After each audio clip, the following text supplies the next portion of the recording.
Shalom saudara yang terkasih dalam Yesus Kristus. Kita berjumpa kembali di dalam pesan kebenaran firman Tuhan untuk minggu ini. Nah saudara yang terkasih, sebelum kita masuk di dalam pemberitaan firman Tuhan, mari kita bersatu di dalam doa. Bapa di surga, Bapa yang kami sembah dalam nama Yesus Kristus. Kami bersyukur atas setiap penyertaan dan pemeliharaan Tuhan atas kami semua. Oleh karena itu, sebentar kami ingin mendengarkan sabda firman-Mu.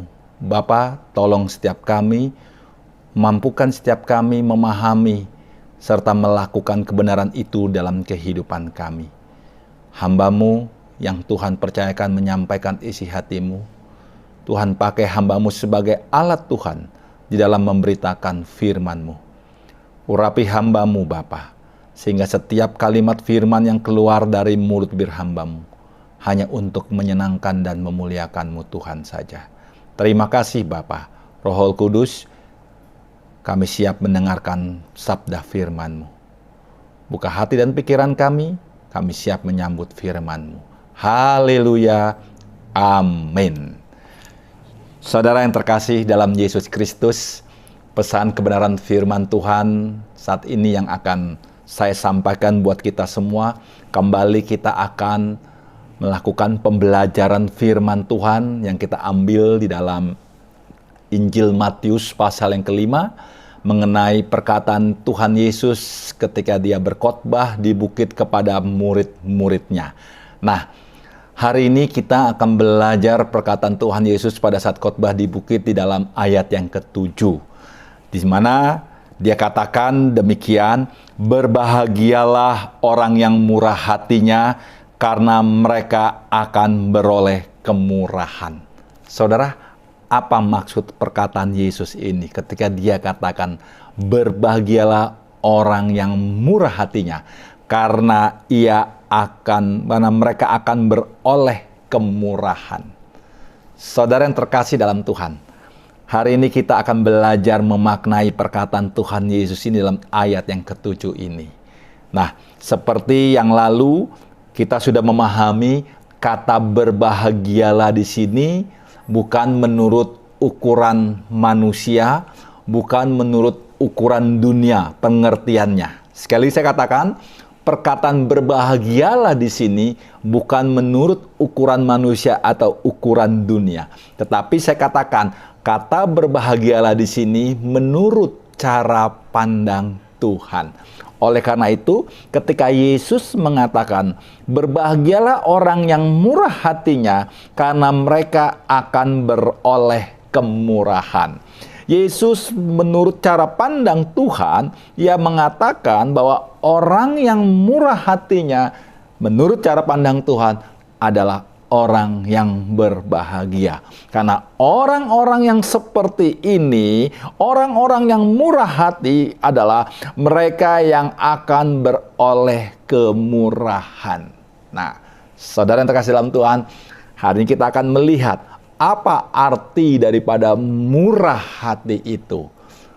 Saudara, kata murah hati di dalam teks asli dari bahasa Yunaninya, murah hati itu adalah eleos.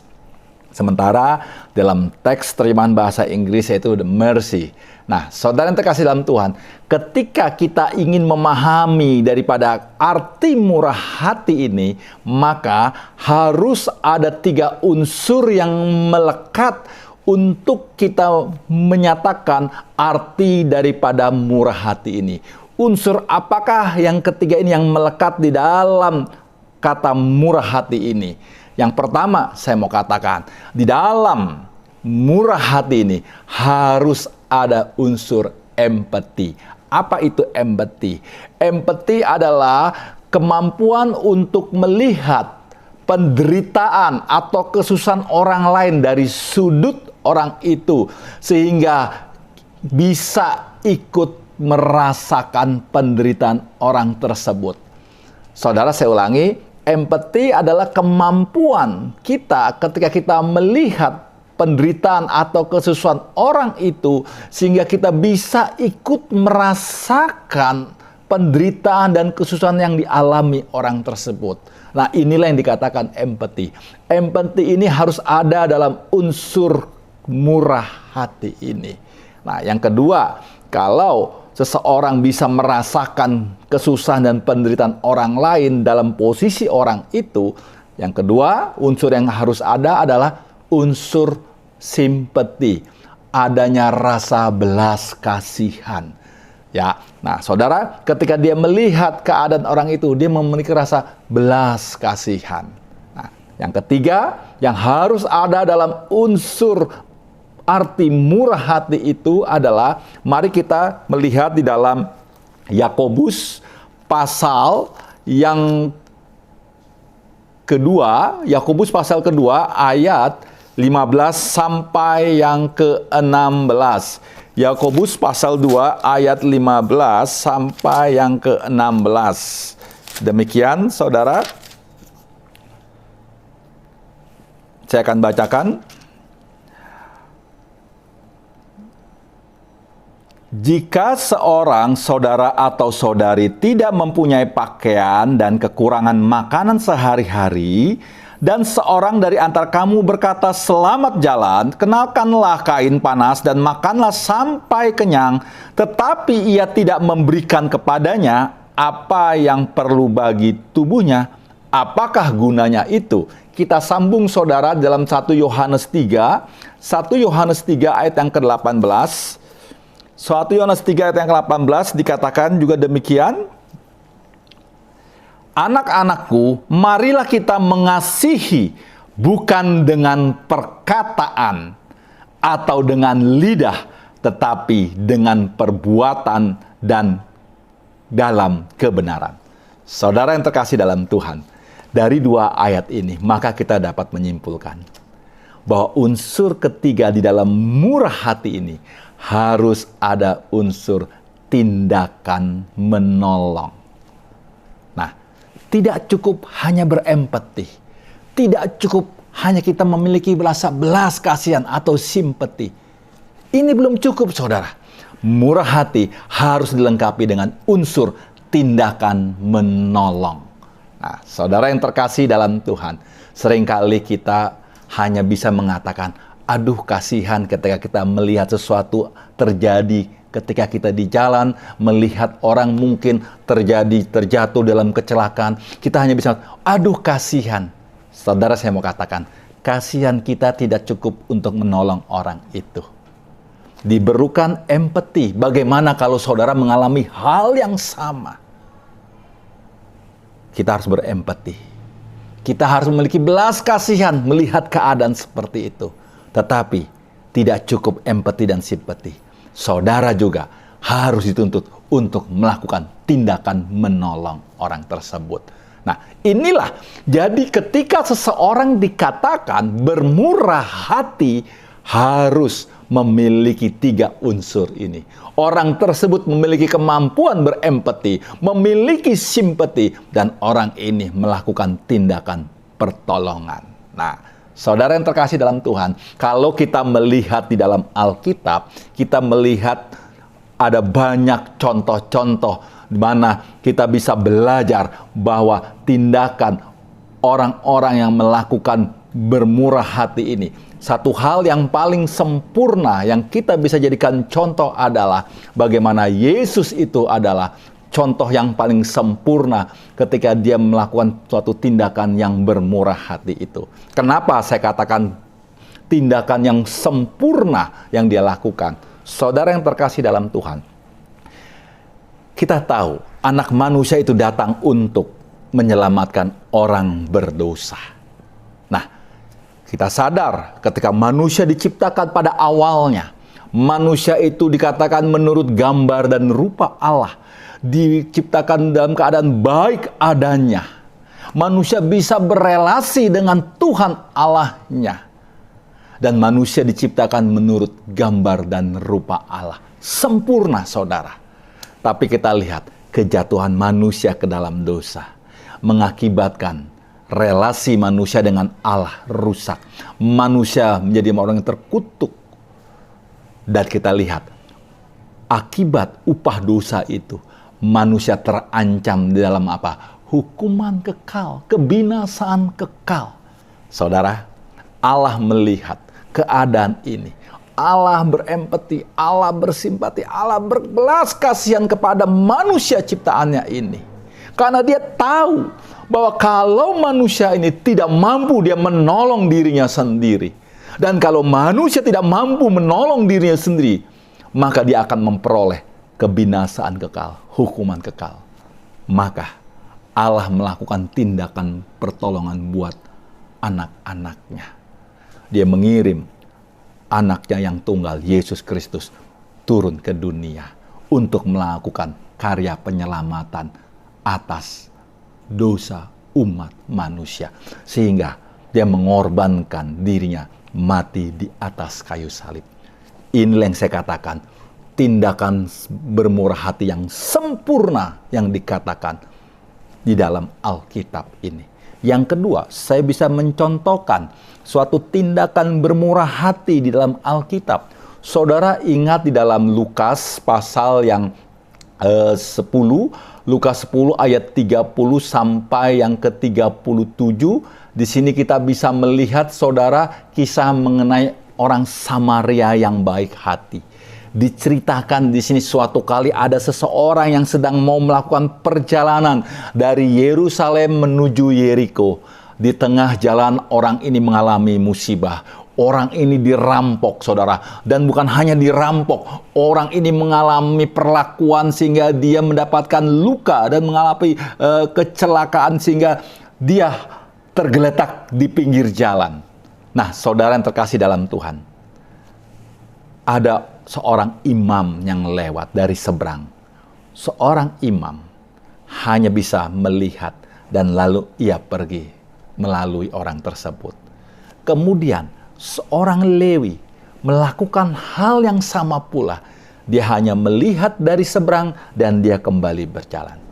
Saudara, jelas sekali imam dan Lewi ini adalah orang-orang yang ada di dalam area pelayanan rohani kalau hari ini kita mengkondisikan. Orang-orang yang mengerti aturan hukum. Orang-orang yang mengerti kebenaran. Tetapi kita melihat orang-orang ini tidak mempraktekkan apa yang ia tahu di dalam kebenaran itu. Orang-orang ini tidak memiliki empati. Orang-orang ini tidak bersimpati, apalagi melakukan tindakan penolongan. Dia hanya melihat dan lalu pergi begitu saja. Saudara, berbeda dengan orang Samaria ini. Orang biasa saja. Dia melalui orang itu dan dia melihatnya, dia memiliki empati. Dia melihat orang itu tergeletak di pinggir jalan dengan penuh dengan luka-luka. Dia tidak mengenal orang tersebut, tapi dia bisa memiliki empati atas orang yang tergeletak itu. Dia bisa merasakan bagaimana kalau saya yang tergeletak, bagaimana kalau saya yang mengalami hal itu.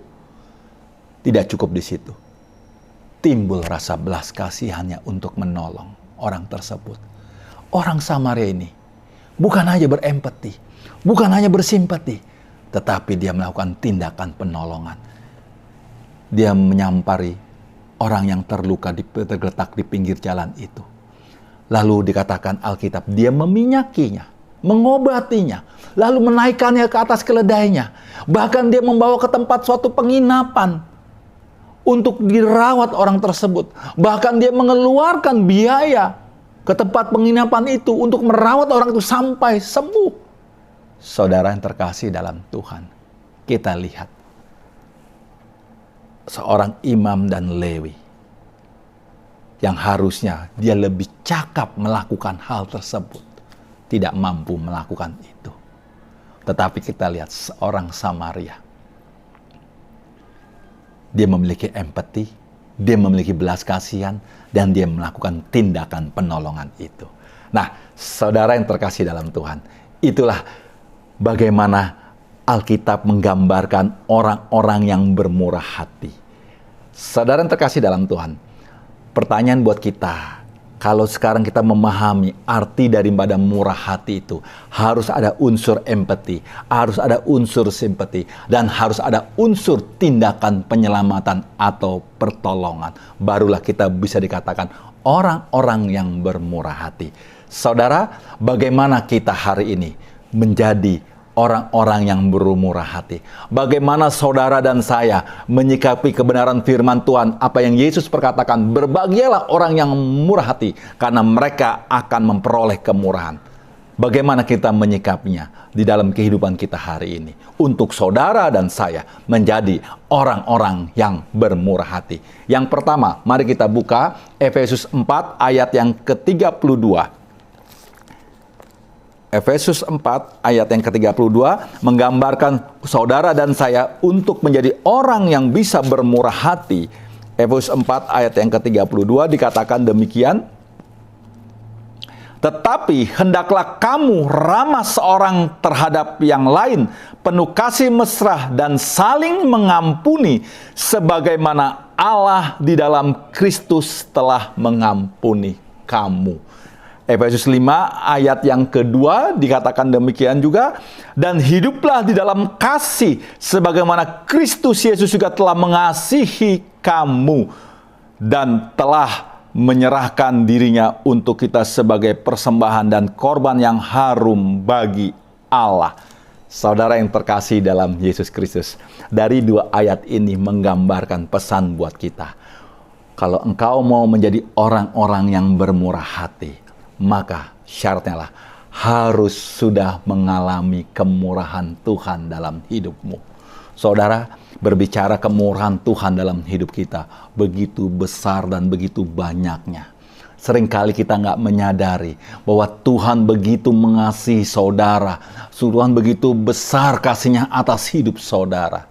Tapi seringkali kita tidak menyadari itu. Alkitab mengingatkan buat kita hari ini. Kalau kita mau menjadi orang yang bermurah hati, kita sadar bahwa kita adalah orang-orang yang sudah mengalami kemurahan Allah. Saudara, kalau engkau adalah orang-orang yang sudah mengalami kemurahan Allah, untuk menjadi orang yang bermurah hati, saya kasih contoh. Orang yang sudah mengalami kemurahan Tuhan dalam hidupnya, bagaimana Tuhan mengampuni hidup saudara, bagaimana Tuhan mengasihi hidup saudara, maka layaknya saudara juga harusnya mengampuni orang-orang yang bersalah kepada saudara. Layaknya kalau Tuhan sudah mengasihi hidupmu, maka sepatutnya engkau pun mengasihi orang-orang yang ada di sekelilingmu hari ini. Inilah bukti untuk kita menjadi orang-orang yang bermurah hati. Karena kita sudah mengalami kebaikan Tuhan. Karena kita sudah mengalami kemurahan Tuhan. Oleh karena itu, orang yang menyadari bahwa kemurahan Tuhan atas hidupnya begitu besar sekali, maka dia tidak akan lupa untuk mengerjakan menjadi orang-orang yang bermurah hati. Karena dia mengalami apa yang Tuhan sudah kerjakan dalam hidupnya. Penyelamatan Tuhan, pengampunan, kasih setia Tuhan. Itu melebihi dari segala-galanya. Orang yang meresponi ini semua, dia akan menjadi orang-orang yang bermurah hati bagi sesamanya. Yang kedua, saudara yang terkasih dalam Tuhan, bagaimana kita menjadi orang yang bermurah hati? Mari kita buka Ibrani pasal 2 ayat yang ke-18. Ibrani pasal 2 ayat yang ke-18 dikatakan demikian. Sebab oleh karena ia sendiri telah menderita karena pencobaan, maka ia dapat menolong mereka yang dicobai. Ibrani 4 ayat yang ke-15 kita baca juga, demikian dikatakan. Sebab imam besar yang kita punya bukanlah imam besar yang tidak dapat turut merasakan kelemahan-kelemahan kita. Sebaliknya sama dengan kita, ia telah dicobai, hanya tidak berbuat dosa. Saudara yang terkasih dalam Tuhan, hal yang kedua untuk kita mampu bisa menjadi orang yang bermurah hati, saudara dan saya harus mengalami penderitaan. Ketika engkau mengalami penderitaan, engkau mengalami bagaimana karya penyelamatan Tuhan, karya pertolongan Tuhan dalam hidupmu, maka engkau menjadi orang-orang yang bermurah hati. Engkau tidak lupa bahwa engkau telah pernah mengalami penderitaan, maka engkau juga akan mampu menjadi orang-orang yang bermurah hati untuk mampu melakukan hal yang sama. Jadi hal yang kedua, saudara, untuk kita bisa menjadi orang yang bermurah hati, kita harus mengalami penderitaan terlebih dahulu. Maka engkau akan dimampukan untuk mampu melakukan menjadi orang yang bermurah hati. Tanpa ini kita tidak akan bisa mengerti penderitaan orang lain. Yang ketiga, saudara, untuk kita bisa menjadi orang yang bermurah hati, tentu saudara yang terkasih dalam Tuhan, saudara dan saya untuk bisa menjadi orang yang bermurah hati, saudara harus tahu atau mengerti kebenaran firman Tuhan. Karena firman Tuhan itu yang mengajar, firman Tuhan yang itu yang menegur, menuntun kita, mendidik kita di dalam kebenaran firman itu. Tanpa firman Tuhan, kita semua tidak akan mengerti bagaimana kita menjadi orang-orang yang bermurah hati. Tanpa kebenaran firman Tuhan itu, kita semua tidak bisa menjadi orang-orang yang melakukan kebenaran itu, yaitu menjadi orang-orang yang bermurah hati dengan benar. Saudara, ada banyak orang melakukan bermurah hati dengan salah. Contohnya apa, saudara? Saya akan berikan contohnya, saudara, di sini. Orang melakukan kemurahan hati, bermurah hati, tapi dengan cara yang salah. Ketika seseorang melakukan, menolong seseorang, membantu seseorang, tetapi orang tersebut adalah orang-orang yang malas, tidak mau bekerja, saudara, tindakan itu akan sia-sia. Ini saya katakan bermurah hati yang salah. Karena dia melakukan tindakan bermurah hati tapi tidak menyelamatkan orang tersebut. Kalau seseorang melakukan pertolongan, memberikan sumbangan atau bantuan kepada orang-orang yang sehari-harinya, pekerjaannya, sukanya hanya bermabuk-mabukan, sukanya hanya untuk bermain judi. Saudara, orang bermurah hati seperti ini ketika dia memberikan bantuan kepada orang itu, maka bantuan itu akan sia-sia, tidak akan menolong orang tersebut. Ini pun juga tindakan bermurah hati yang salah. Oleh karena itu, saudara yang terkasih dalam Tuhan, untuk kita bisa menjadi orang yang bermurah hati, pertama tadi saya katakan, kita harus mengalami kemurahan Allah dulu. Maka kita mampu menjadi orang-orang yang bermurah hati. Tanpa kita mengalami kemurahan Tuhan, saudara dan saya tidak akan mampu untuk kita menjadi orang yang bermurah hati. Yang kedua tadi dikatakan kita harus mengalami penderitaan terlebih dahulu. Maka kita baru bisa menjadi orang-orang yang bermurah hati.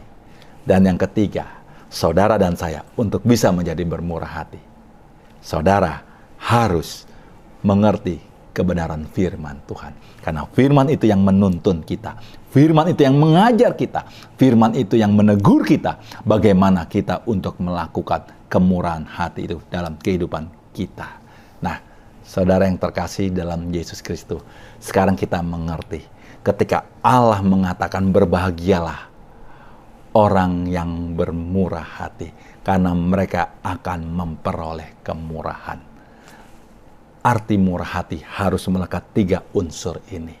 Seseorang yang dikatakan bermurah hati, dia harus berempati, dia harus memiliki belas kasihan, simpati, dan dia harus melakukan tindakan pertolongan.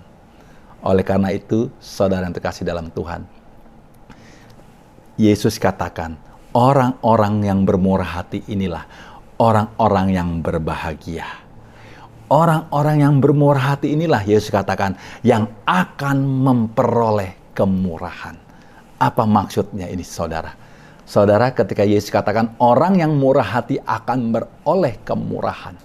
Saudara, murah hati itu adalah bentuk wujud daripada perbuatan orang yang beriman dengan benar. Iman yang benar disertai oleh perbuatan. Perbuatan apa? Perbuatan baik. Kemurahan hati, bermurah hati adalah salah satu contoh perbuatan baik. Adalah salah satu contoh tindakan perbuatan iman yang benar, yang kita peragakan, yang kita lakukan sebagai orang yang beriman kepada Yesus Kristus. Jadi pertanyaannya, saudara, kalau kita mengakui kita adalah seorang yang beriman, pasti harus ada perbuatan baik yang kita lakukan. Perbuatan baik apa? Bermurah hati. Kalau engkau hari ini tidak melakukan tindakan perbuatan baik bermurah hati terhadap sesamamu, iman yang mana yang engkau junjung hari ini? Iman yang mana yang engkau percaya hari ini? Jelas sekali, kita katakan iman disertai oleh perbuatan. Perbuatan baik itu adalah bermurah hati salah satunya, saudara. Inilah wujud kita sebagai orang beriman melakukan perbuatan baik, yaitu bermurah hati. Saudara yang terkasih dalam Tuhan, kalau kita melihat keadaan hari ini, kondisi bangsa dan negara, banyak orang-orang yang berimbas akibat dari keadaan COVID-19 ini. Ada banyak orang yang mengalami PHK. Ada banyak orang yang tidak memiliki pekerjaan lagi. Ada banyak orang usaha yang tutup.